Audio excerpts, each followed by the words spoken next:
thank you so much for joining us tonight. I'm Chris Holen, and I'm our Senior Vice President and Chief Conservation Officer here at the Aquarium. And it is my pleasure to welcome you to our first talk of the 2016 Fall Marjorie Limbanks Lecture Series. Our theme this session is Creative Conservation, sharing new perspectives on nature. And in other words, we are going to both showcase and explore how words, photos, and films shape the way we understand the diversity of life and convey stories that illuminate key environmental and policy issues that connect us to our blue planet and the delicate balance that holds it all together. The Aquarium has had the pleasure of hosting the Marjorie Limbanks Lecture Series for more than 15 years, thanks to the generosity of the Bank family. And we are thrilled this evening that Penny Bank, Marjorie's sister, is here with us this evening. Penny, would you wave? Yay, thank you. Stand up, perhaps. Penny's right back in the corner. So, thank you. And as many of you know, Marjorie was a photojournalist, environmentalist, diver, and explorer.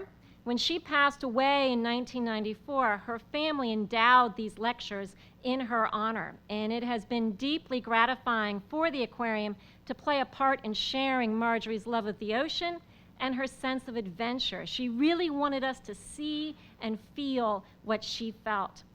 And so before moving to the lecture tonight, though, I'd like to take a moment to recognize our members and donors who make it possible for us to achieve our mission of inspiring conservation of the world's aquatic treasures through our exhibits. Our Living Seashore exhibit was recently awarded a very prestigious award by the American Zoological Association. Our conservation education programs, we reached over 20,000 school children last year. Our conservation initiatives, most recently we just discovered 13 new species of bees over at Masonville Cove. So we simply cannot do this work without philanthropic support. So, you know, a little bit of my message, you know it's coming. If you are not a donor, we certainly urge you to become one because it all takes all of us together. But I would also there's also more than philanthropic, there's also in kind. And I would be remiss if I didn't recognize and thank the Aquarium's dedicated staff, both paid and volunteer. In 2015, we had over 960 in-house volunteers dedicating over 121,000 hours. So it's truly amazing. Thank you. Lastly, I do want to call out Stephanie Mathias, sitting right there in the front row. She has been wonderful, along with our marketing department, in helping to orchestrate these lecture series. So with that, I'm going to say we are going to move on to tonight's festivities. And I say festivities because it is a celebration of sorts. Today is the official launch of Jill Jonnes' new book, Urban Forests, A Natural History of Trees and People in the American Cityscape, a wide-ranging history of trees and American cities over the past 2 centuries. And we are so honored that Jill decided to share tonight with us. Thank you, Jill, and congratulations. And Jill definitely knows of which she writes. She is the founder of the Baltimore Tree Trust, a nonprofit that is restoring the city's urban forest and making Baltimore a healthier and more beautiful place through tree planting, stewardship, education. And she has also written 5 books. Is that right? 5 books. So this is the 6th. And she has won the National Endowment for the Humanities Scholar. So she's been a scholar for the National Endowment for the Humanities. So she is, you know, we are very, very pleased to have Jill tonight. And this concept of urban conservation and trees is critically important, the discussion we're going to have, because we are an urbanizing nation. You know, by 2050, 85% of Americans are expected to live in urban areas. This is almost a 180-degree reversal of where we were just 100 years ago. So what does that mean for conservation and for our urban cityscapes? And you know, the field of conservation is evolving as a result. We are recognizing that while big landscapes are important, so too is it important to bring nature back to our urban areas. Nature is right here in our backyards. It is in our places of employments and schools. It is where we are going to connect kids to nature and get all the other benefits that we need and that nature needs. So, you know, we here at the National Aquarium, we are obviously an urban aquarium. Baltimore is a huge asset for us, and as such, we recognize the importance of designing conservation solutions that are relevant, that integrate environmental, economic, and social justice considerations into the conservation solution. So I am honored to call Jill an ally in this burgeoning field of urban conservation. And, you know, trees and water are, of course, deeply interconnected and intertwined, with trees having measurable impacts on the quality of our water, our air, our electric bills, not to mention our spiritual, mental, and physical health.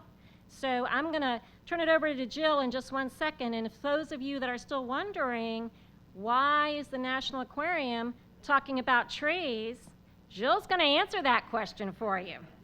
So, and following this lecture, you will have an opportunity to engage in direct conversation with Jill. We will have a question and answer session. So we have cards. As you listen to Jill and you have questions, please write them down. Some of you have already been writing. Some of your colleagues, Jill, they're busy asking questions. So without further ado, please join me in welcoming Jill.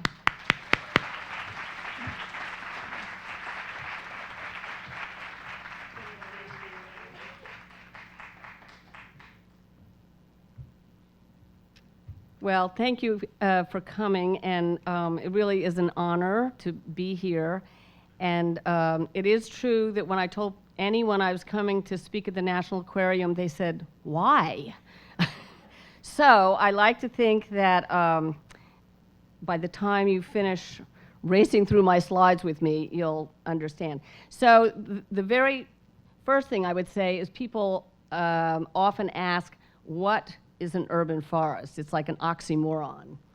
And essentially, it is all the trees that are in a city. So in the parks, on the streets, and in private places in your backyards. And the way I conceived this book is that those of us who live in cities, we tend to be extremely aware of the built environment. We give it a lot of attention. We know who's made buildings. We know what we like this skyscraper. We experience the grown environment very intuitively, most of us. And my goal in this book is really to make us think about the grown environment, which we now should perceive of as green infrastructure, meaning that it really, trees serve a lot of very practical purposes. So, when people began moving into cities, they were generally used to having trees with them. And the first big tree advocate is a man named Andrew Jackson Downing, who you see here. And he was kind of a Martha Stewart of his day. He was really like a lifestyle guru, and he felt that life should be aesthetically pleasing.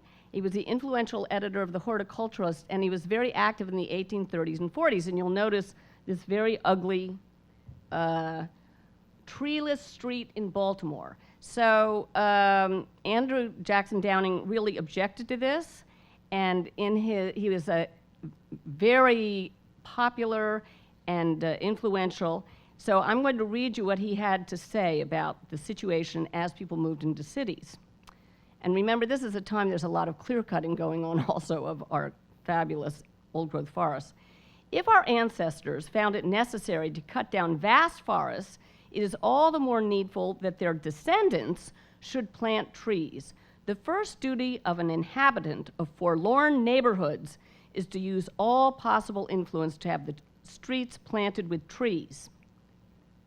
So nothing better epitomized for Downing what a town or city should look like than these New England towns, which had these really beautiful tree canopies, and he really felt that everyone should be aspiring to this. Unfortunately, he drowned in a steamboat accident at a very young age of 36 in 1852. So America lost its biggest voice for tree planting. But after the Civil War, when people had a chance to think about things, and yet more people were moving to cities, we then got some new tree evangelists. The first was this man you see at the top, Charles Spray Sargent, the ultimate Boston Brahmin, sort of known as cold roast beef.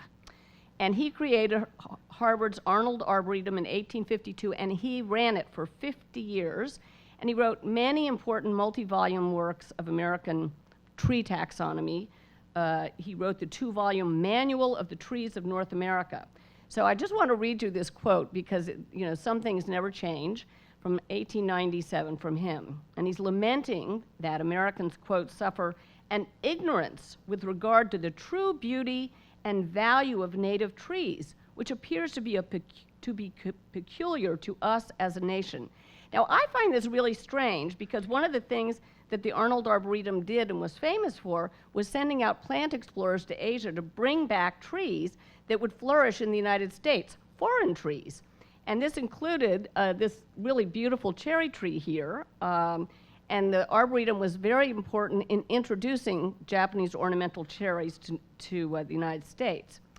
So the Arnold Arboretum is still around. They're still a very big deal. Below Sargent is a man named John Davy, and he was a trained horticulturalist who emigrated to the United States from Kent, moved to Ohio, where in Kent he was head of the Standing Rock Cemetery. And he so rejuvenated the trees there that he became known as the tree doctor. So this is his reaction to sort of the American attitude about trees. I'm appalled at the senseless waste of trees in America. They're treated almost like an enemy that had to be destroyed. As for sick trees, the attitude was, all plants die, so what's different about a tree? Trees that were trimmed were made to look like hat racks by local butchers. And that you see illustrated on the right. So Davy was a visionary. He invented the field of arboriculture, which is the care of trees. And maybe a few of you have heard of the Davy Tree Expert Company, which exists to this day and remains really sort of a visionary leader in urban forestry. So Davy is, kind of a wonderful character. The next person is J. Sterling Morton, and he invented Arbor Day in Nebraska in 1872 as this odd thing, a tree planting holiday. Now, I have to say, it never really went very far until 1882, when in Cincinnati, the American Forestry Congress met, and the superintendent of schools there, a man named John Peaslee, decided that this should be a children's holiday. So he rebranded Arbor Day, and this picture here, there are 7,000 school children all planting trees, and that is really the beginning of Arbor Day as we know it today, and as it flourished really strongly for almost 70 years. And Morton felt that Arbor Day was a uniquely American kind of holiday, and for this reason, and I quote him, "Arbor Day looks forward. It is devoted to the happiness and prosperity of the future."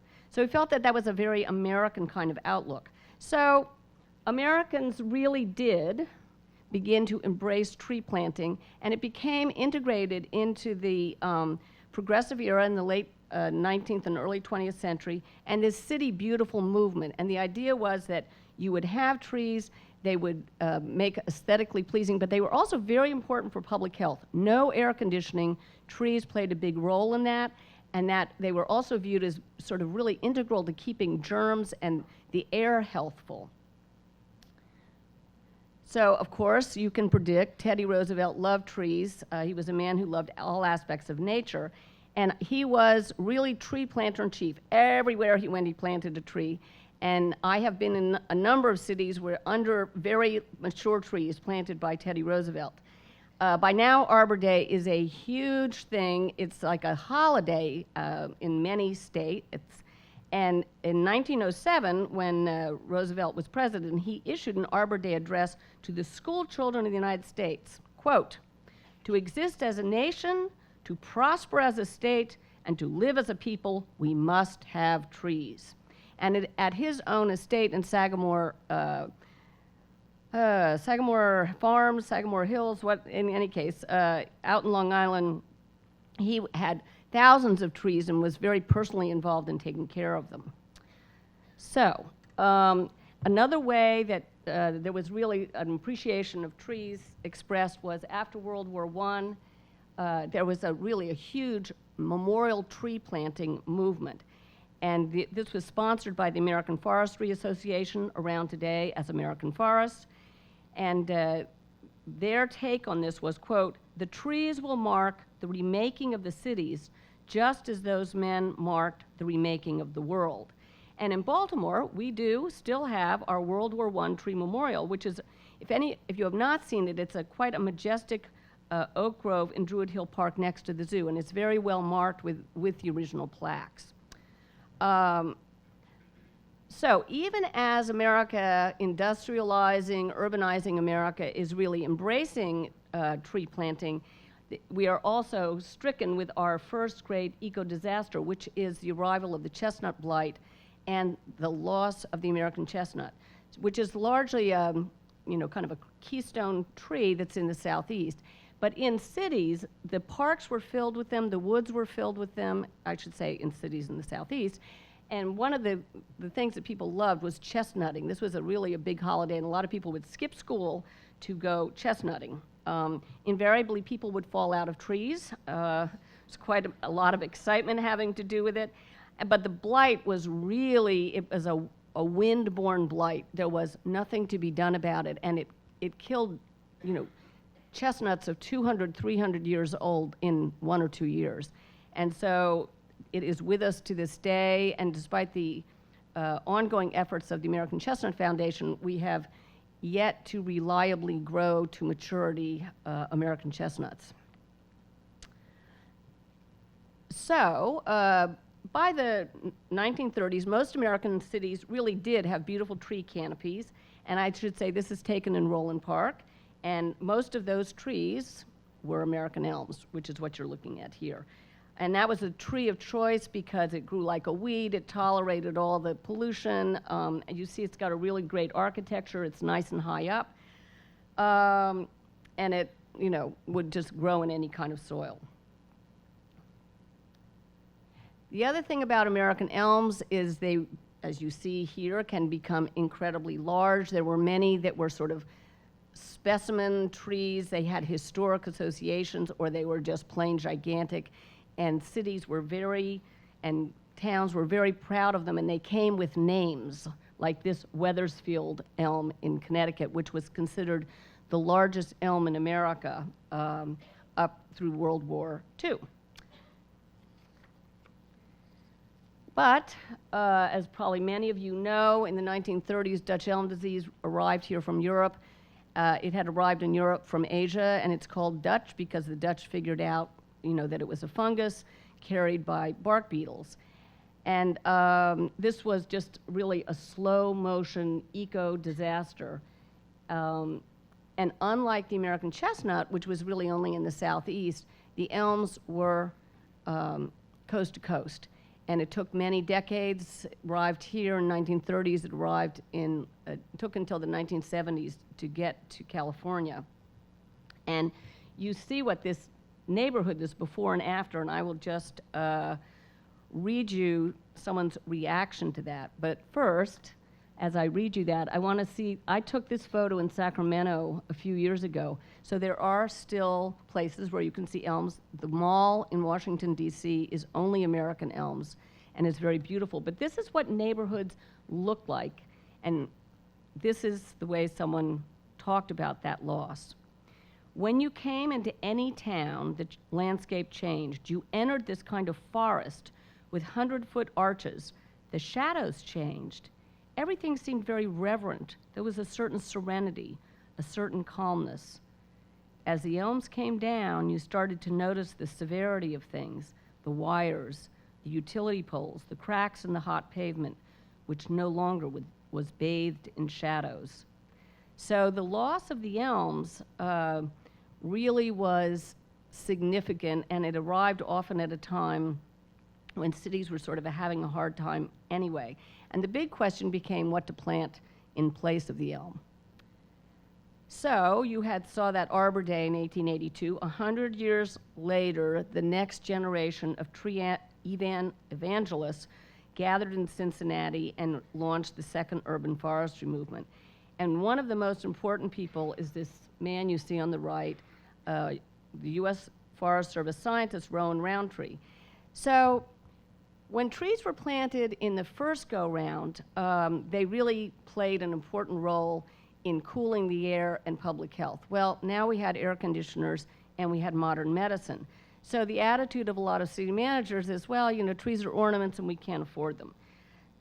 So Roundtree realized that you were going to have to provide city managers with a monetary reason to plant trees, and in order to do that, you had to understand what was the worth of a tree, what was the worth of a whole urban forest, what was their structure and character, did they really clean the air, how much money did they save in energy costs, how much stormwater did an oak tree absorb. So these were just very fundamental questions about what were the benefits of trees individually, collectively, and as an urban forest, and how did you then monetize those in a way that would be persuasive to city managers. So the other person at that conference, and there were a number of important people, but I'm highlighting these two, was a guy named Andy Lipkiss. You see him here. He was an entirely new kind of tree lover. He was not a professional, but he was a charismatic baby boomer flower child, and he had fallen in love with tree planting at age 15. And he instinctively understood how to cast trees and tree planting as very hip, very glamorous way to heal cities. And he also understood marketing in a way that no one else in urban forestry ever had. And Tree People, this group that he began, would serve as really a highly influential grassroots model that goes on to this day. And he launched one of his brilliant ideas was this Million Trees movement in LA in time for the Olympics. And I should say that Tree People is still around, and they are very important, and he is really a visionary who's just moved steadily forward in this field.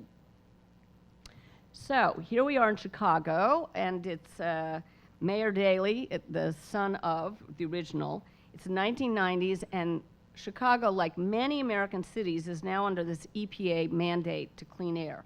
And Daley was a huge tree lover. He was born on Arbor Day, and he wondered to one of his aides, he says, don't trees clean the air? Well, she explained that, well, there really wasn't that much scientific proof.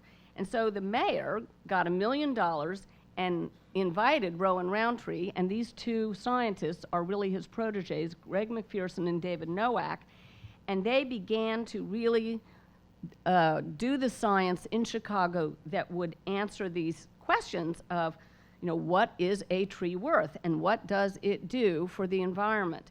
And this was known as the Chicago Urban Forest Climate Project, and it laid the foundation for science that has been going on for all the years since and is encapsulated in this free software program called iTree. And I should say that the corporate partner for this, and they are so key, is Davey Tree. John Davey would have just loved that. So one of the fun things about working on this book is this incredible continuity as you go along with all of these institutions that are still really important.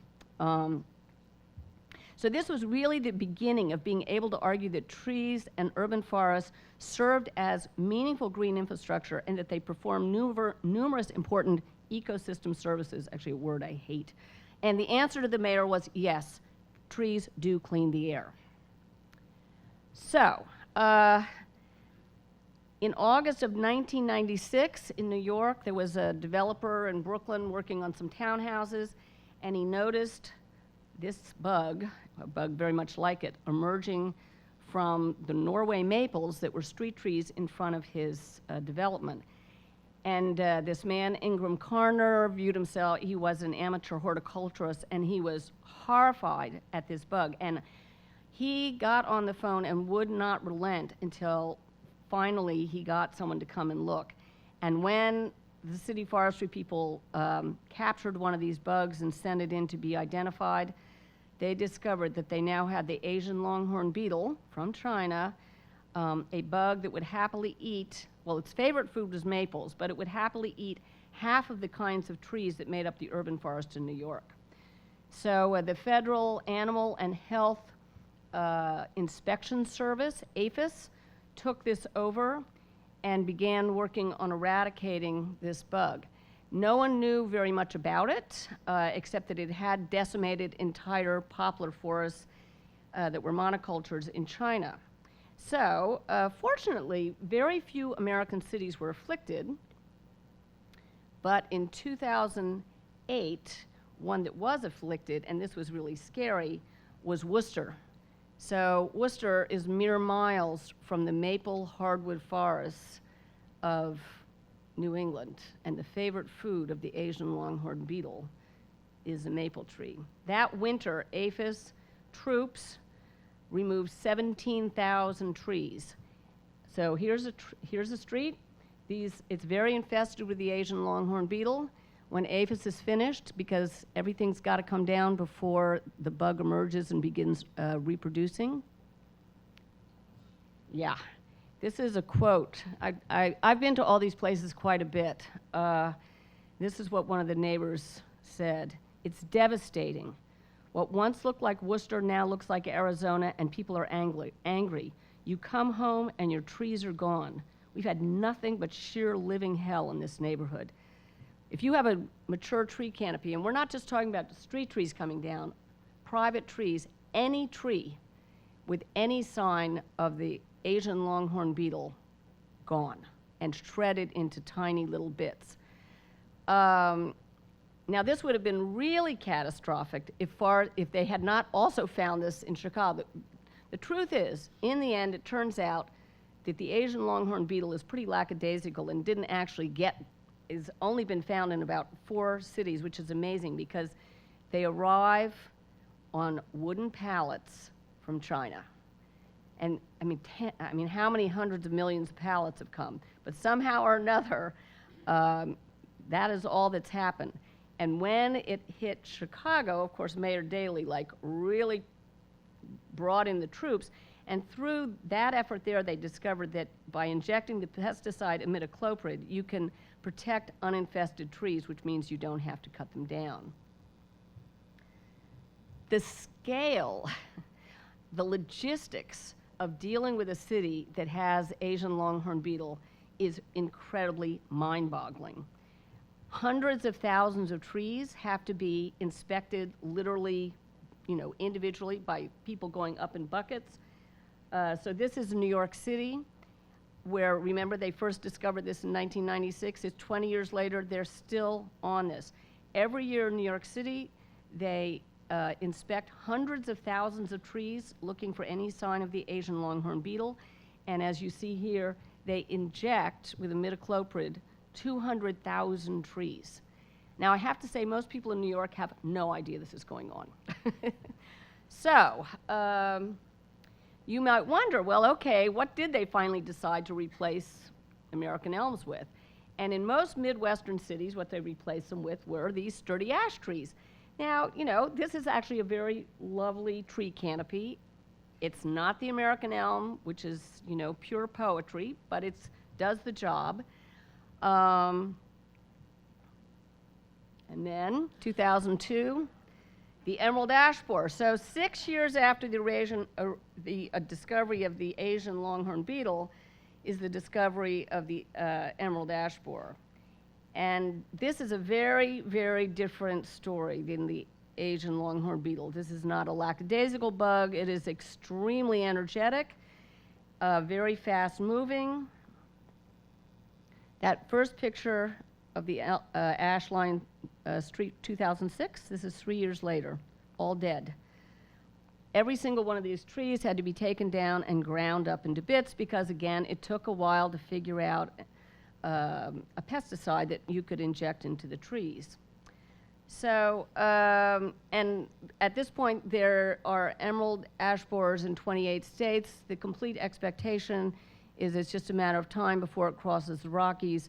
And we are in the middle of the worst extirpation and extermination of an American native tree that we've ever had in our history. Because unlike the American chestnut, which is really in the southeast, and unlike the American elm, which was not completely exterminated, I mean, you saw those trees in Sacramento. Some elms, and actually around Baltimore, once you know what American elm looks like, you see them because they are very distinctive. The ash trees, this is it's definitely a much more thorough job. So here in Baltimore, because there is this chemical that you can inject, the city has injected all public ash trees bigger than 10 inches with this. And I think the hope is that, you know, eventually the beetles will move on. There's nothing left for them to eat that they can at least survive eating, and that, you know, there will be a return of the ash trees, but it's going to be quite a while. So, just as I was finishing my book and feeling like, okay, I'm telling all these terrible stories about these tree exterminations, and you know, we're Americans, we like to have solutions to things, I learned about, and I'm sorry that this is not, you know, a little bit sharper, but I learned about that there were a group of scientists working with policymakers who are trying to get this legislation, and they're actually actively working with the Congress, though considering how things are, who knows when something will come of this. But the most important part of this policy is that you would end all importation of any kind of wood packaging. And many people would say, but you know, IKEA already does that. I mean, they're a major global player and shipper, and they do everything with paper. So it is doable, and actually, as you can imagine, it's a lot cheaper. Paper is cheaper than wooden pallets. The other aspect of it would be that the end of all importation of live nursery stock. And I just feel like it would be very hard to argue that being able to have wooden pallets and being able to bring in, you know, live nursery stock is somehow more important than preventing future exterminations of entire tree species. So just to remind people, if you have a beloved ash, a mature ash, you can save it by having it injected. So, some good news, which is that after many decades, the American elm is back. So, U.S. Forest Service scientists over many decades really worked on this, and you now, once again, nurseries are actively growing and selling American elms. And I should say, just on the street where I live, we've planted quite a few of them. And it is true, they grow like weeds, and they look great, and they seem to be indifferent to all the terrible things that you can do to them. So you understand why they were always very popular. So the other good news, especially for Sesame Street followers, is that there have been, you know, really an upsurge in a variety of cities in very sort of strategically trying to think about how to have the best urban forest and start planting it. And this is New York City, and after all of these decades of tree science and research, you see the person planting this tree, along with Big Bird, is Michael Bloomberg.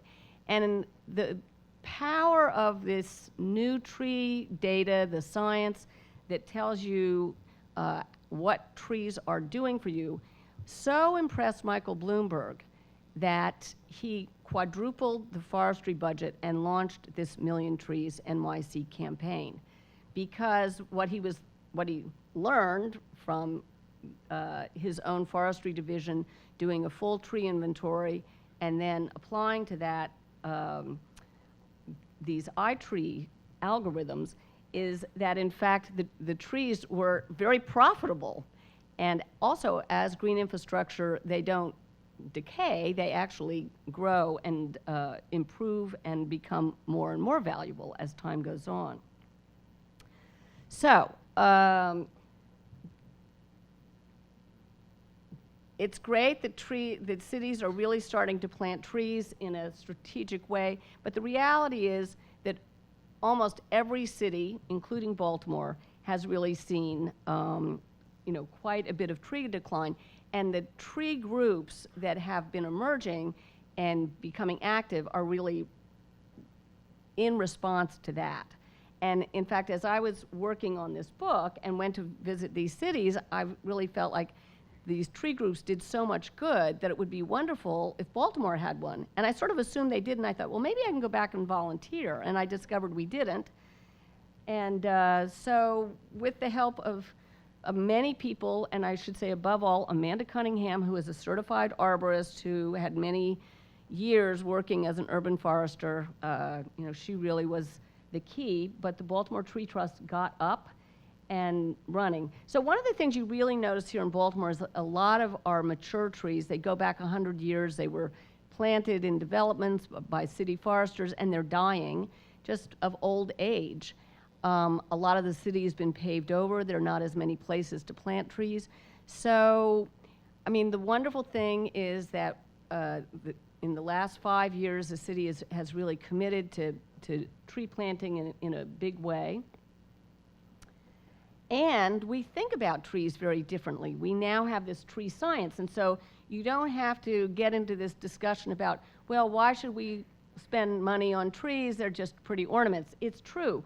I think for all of us, the fact that trees are beautiful and they just transform the landscape is going to be what we really emotionally respond to, but we don't write budgets and we don't have to persuade people to spend tax dollars in that way.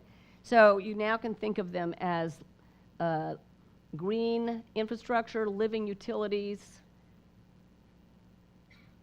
Okay, so now at the bottom we get to, why am I at the aquarium? Really because of the incredible role that trees play when it comes to stormwater. And just before we get into that, I want to say one last thing, which is how vital they are to community health.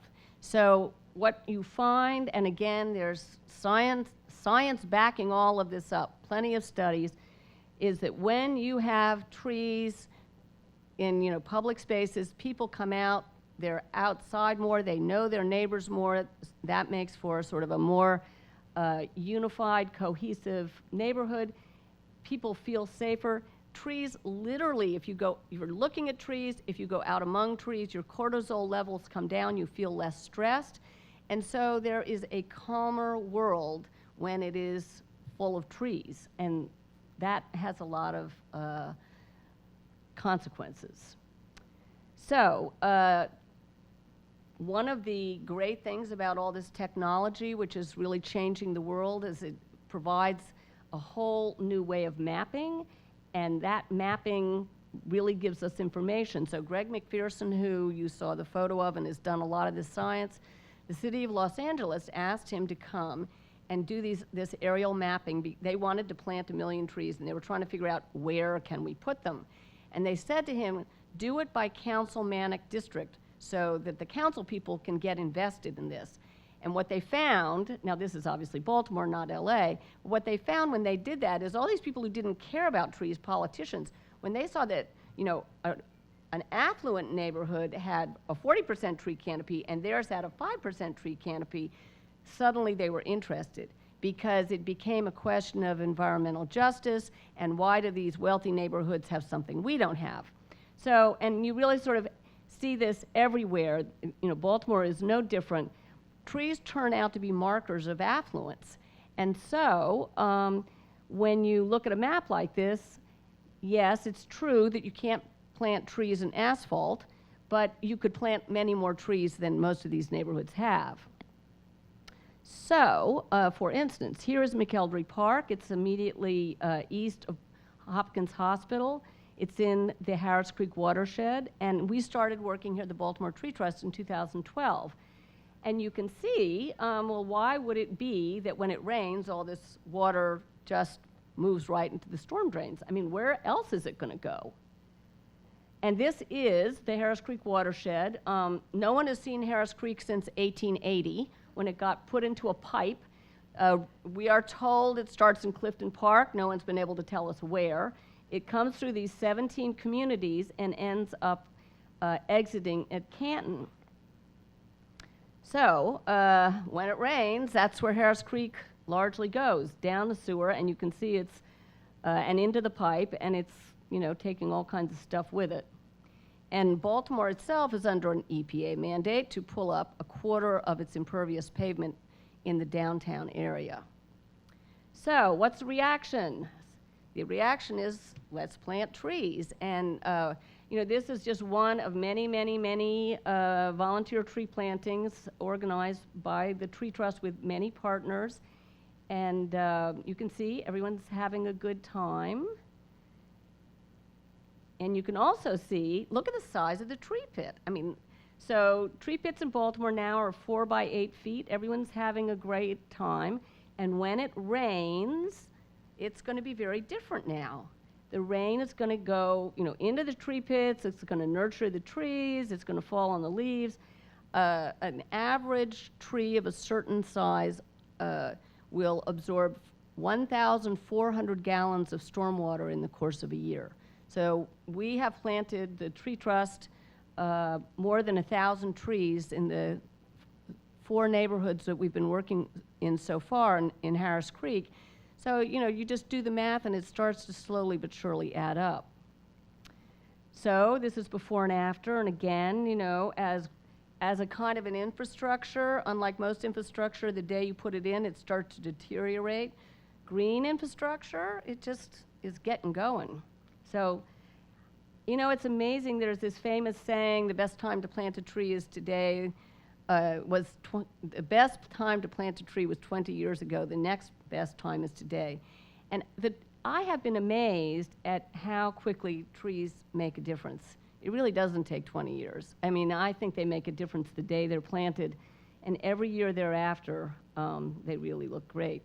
So here is the Harris Creek outfall in Canton. So as you plant up all these trees, slowly but surely, less stormwater is going to exit from here, and that comes into the harbor, and the water that does come out will be cleaner because it's been through those tree roots. Just quickly, we've also worked in Old Goucher, but these are the places 3, 4, 5, 6, and 7 are where we've been working in Harris Creek, and we're moving slowly but steadily northward. And I would like to say the other thing that the Tree Trust does is we work with all of these people under the umbrella of Tree Baltimore to train people as tree keepers. So that's something you can do. And I like to think that one of these years after heavy rains in Baltimore, the harbor will not look like this. Many of you may be aware that we have a world-famous trash wheel that has a million Twitter followers. And actually, Harris Creek is about to get a trash wheel, which is in many ways a sad commentary. So we like to think that all these school children who took part in our first Arbor Day in McElderry Park, when they are adults, the harbor will not look like that. So that's the end of my talk. Thank you for having me, and I hope it explains why I'm at the aquarium. And it's such an honor. I mean, it's really, thank you.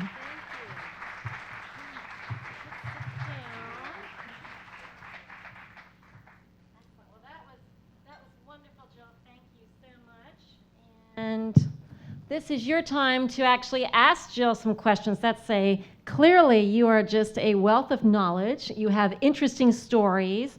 And so I would like to, I've already got some here for you. Actually, thinking about stories, somebody has asked, what is the most remarkable story you have heard about the positive effects of trees on the urban landscape? That is hard, actually. I was thinking that too as I read it, but then I thought, well, it's not for me, but it is an interesting question.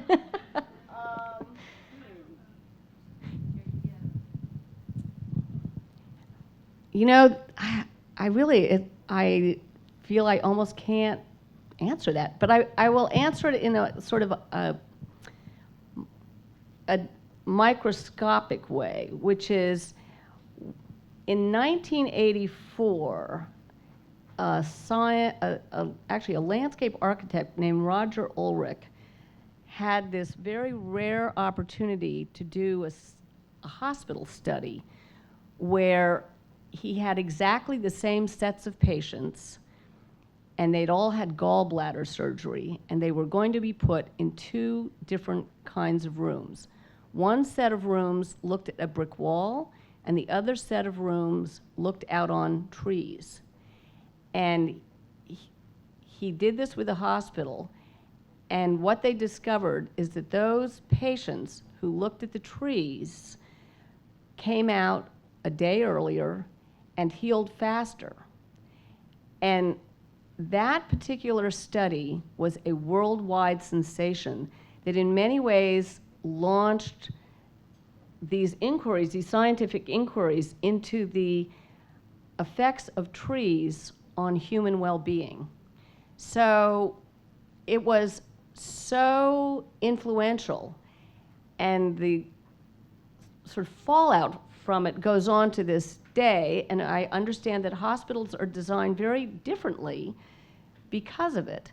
So I realize I'm not answering your question, but for me, that was so fascinating. I actually had heard about this for years, but I didn't know that at the time that it came out that it caused a worldwide sensation, and it just changed everything. And it's just sort of interesting that, and what he said was that when he was a young teenager, he had been stuck in bed for almost a year with some kind of medical problem, and that he spent a lot of time looking out a window at a particular set of trees and got a lot of solace from it. And that was what made him interested in this as a kind of a scientific question. So I'm sorry I can't answer your question. It's really a good one, and I guess I'll have to think about it and maybe figure out if I can answer at some other point. So, what? Oh, you're okay. So this is Sarah Lord. She's on our board, Baltimore Tree Trust. She's also mentioning another very famous studies. These were done in Chicago at public housing, where one set of high-rises were landscaped, an identical set with same kind of residents, same kind of demographic, was not landscaped. And those two different environments were studied, and there they found that the landscaped environment where people could see trees, where they could sit under trees, and it was a green landscape, that everything about that was, there was less domestic violence, there was less violence, there was more cohesion. All aspects of human well-being were better off in this landscaped environment. So thank you, Sarah. And you gave a great answer, because it's absolutely true, the restorative effects on, in essence, the human soul. I mean, daycare centers as well are being designed to bring nature in, so that's great. Another question that's an interesting one, thinking about trees and their effects, is any tree better than no tree? Meaning, Yes. So invasives and non-natives, particularly that a lot that you do see in urban areas, is it better to have them than no tree at all? Yes. Okay. So, I mean, one of the things about non-native trees is many of them do incredibly well in cities because they are super hardy. And of course, the prime candidate is the ailanthus, the tree of heaven, made famous by A Tree Grows in Brooklyn. And as many of you might have noticed, they're happy to grow out of a crack on the 4th floor of a building. And actually in McElderry Park, there is a fabulous ailanthus street tree, and it's huge. And I actually really feel like if you have places you can't grow anything else, I'm fine with putting an ailanthus there. They're really quite beautiful. They're huge. They do the trick. They do all the things that trees do. Right. Right. So we can't be purists. I mean, in the city, if it grows, you have to embrace it. Well, there's our quote. We cannot be purists, so we'll lead with that. But is there, taking that into mind, is there a particular species of tree that you particularly think is best for Baltimore? Well, I think everyone would agree that the best kind of tree that you can plant for a myriad of reasons is an oak tree.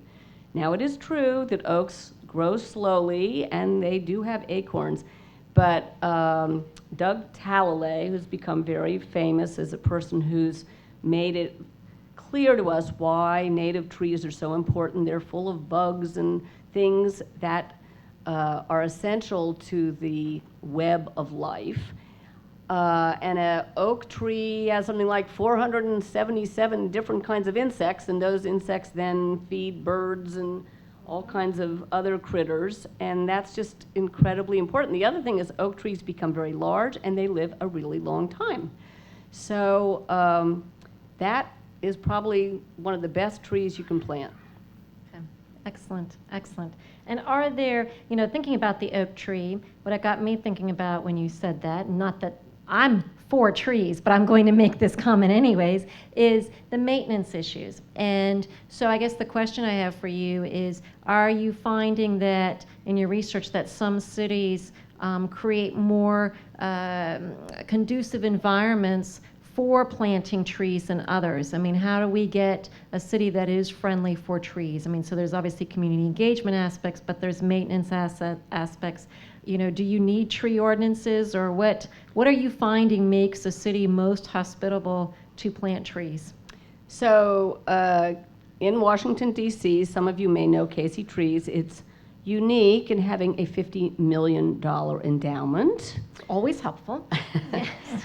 And really terrific leadership. And Mark Biscayno, who's been their executive director for a long time, he always says the most important thing you can do is get a tree ordinance, which makes, if anyone wants to take a tree down on private property, they have to show that it is either needs to come down for safety reasons, but if they just want to take it down because they don't want the tree, then they have to pay something of a significant fee, which might discourage them from removing this very helpful member of the urban forest. Mm-hmm. And if you don't have a tree ordinance, since the bulk of trees are on private land, you're really at a tremendous disadvantage. Baltimore does not have such a tree ordinance, and I personally think we really need one because every city really needs one. DC just tightened theirs. I know that I was, and when I was speaking before the Roland Park Ladies Club, mainly what people wanted to talk to me about was the fact that someone had bought the house next door or the land next door, and when they bought it, they talked about how they loved all these mature trees. As soon as they got the land, next thing you know, they clear-cut all the trees. Yeah. So if we had had an ordinance like that, they might have thought twice about taking all the trees down or any of the trees down, because it would have been quite a more pricey proposition. Are you finding that with the concept of urban forestry that people understand the connection, the concept of an urban forest and what that means? And then are you seeing that people make the connection then to our aquatic environment? I would say that the concept of urban forest is still not that well known. I mean, one of the driving forces for me in writing this book was to make that known, and I do remember someone saying to me, urban forest, that's an intriguing title. And I thought, okay, this is not a familiar phrase to most people. I mean, the reality is that urban forest and urban forestry is a very tiny movement. I think people are more aware of it. I think young people are much more interested in it. I'd say do you have data on the millennials? Not to interrupt you, but no, I don't. But that's just my own sense, is that they're more interested in what makes the cities greener places because they're not moving out of them. Right. Interesting. But it's a very rare city that devotes enough money, attention, or sense of importance to urban forestry. And I mean, honestly, again, one of my goals in writing this book is to just get this issue on people's radar screens, because I think we're all aware of the trees around us, but we really experience them intuitively. And I should promptly say here that I was no different. When I started working on this book, I really didn't know most of what's in my book. I mean, I could tell an oak tree from a maple tree, which puts me way ahead of many Americans, but but everything else was pretty much news to me. So it's not like I feel like, well, everyone should know this. I do feel that way, but I don't expect people to know it because I didn't know it. Right, Yeah. right. So I'm on a mission here. You're on a mission, and you took up this mission, the impetus for this book, because your last book was the Eiffel Tower.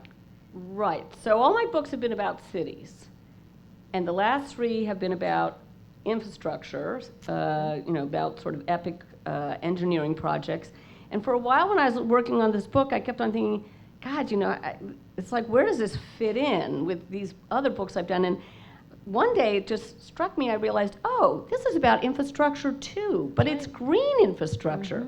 So then at least I felt like there was some coherence to what I've been working on. Absolute coherence. Right. Yeah. But yeah. it took me a long time to see that. So yeah, I mean, this is it's another book about cities. Excellent, excellent. And I guess I'll throw you one last kind of softball plug of how if we're motivated after tonight to come volunteer with the Tree Trust, how do we do that? Well, there's our website. Best thing to do is actually get yourself trained up as tree keepers. That's available on our website, and we do it with all these other people. And but we are not the only people in town who plant trees. So I've got to say, look at the Blue Water Baltimore website. The National Aquarium website. You also plant. Yes, we've discovered they plant trees. So, yeah.